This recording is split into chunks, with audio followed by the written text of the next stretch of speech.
আচ্ছা বেবি, ওই শোনো না, একটা কথা জিজ্ঞাসা করি। আচ্ছা, বলছি একটা কথা বলো, বিয়ের আগে যখন তুই আমার সাথে প্রেম করতে তখন বেশি আমাকে ভালো লাগতো, নাকি এখন বিয়ের পর? ঘুমোচ্ছি, ছাড়ো না, বেকার কেন আমার এখন ঝাড় জ্বালাচ্ছ? বলো না, প্লিজ প্লিজ বলো, বলো বলো বলো। কি বললে আরেকবার বলো, কোশ্চেনটা বলো। এই যে তুমি আমাকে যখন মানে আমার সাথে তুমি যখন প্রেম করতে বিয়ের আগে, তখন আমাকে বেশি আমার ভালো লাগতো প্রেম করার সময়টা, নাকি বিয়ের পর আমি এখন তোমার বউ হয়ে গেছি এখন বেশি আমাকে ভালো লাগে? এদেরকে বলতে লাগবে? হ্যাঁ, সবাই শোনো। ব্যাপারটা কি, বিয়ের পরই তোমাকে বেশি দেখতে ভালো লাগে? কেন?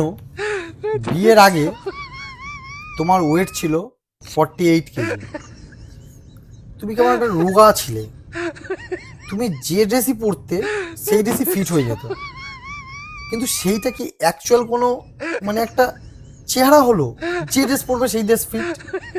বিয়ের পর তোমার ওয়েট বাড়তে বাড়তে এখন 72 কেজি।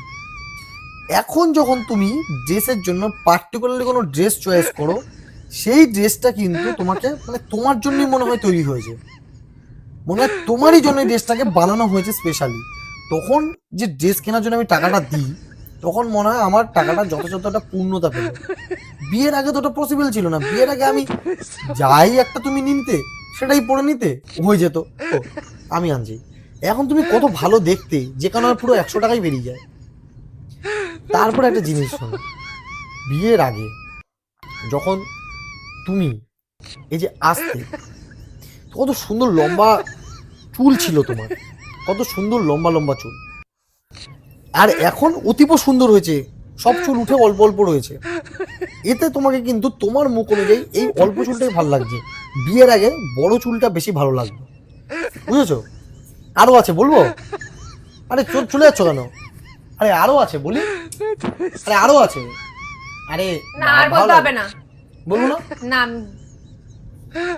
তোমরা কমেন্টস করে বলো তো, যে বিয়ের আগে ওকে বেশি ভালো লাগতো না বিয়ের পরে? কমেন্টস করে বলো, বলো কিন্তু।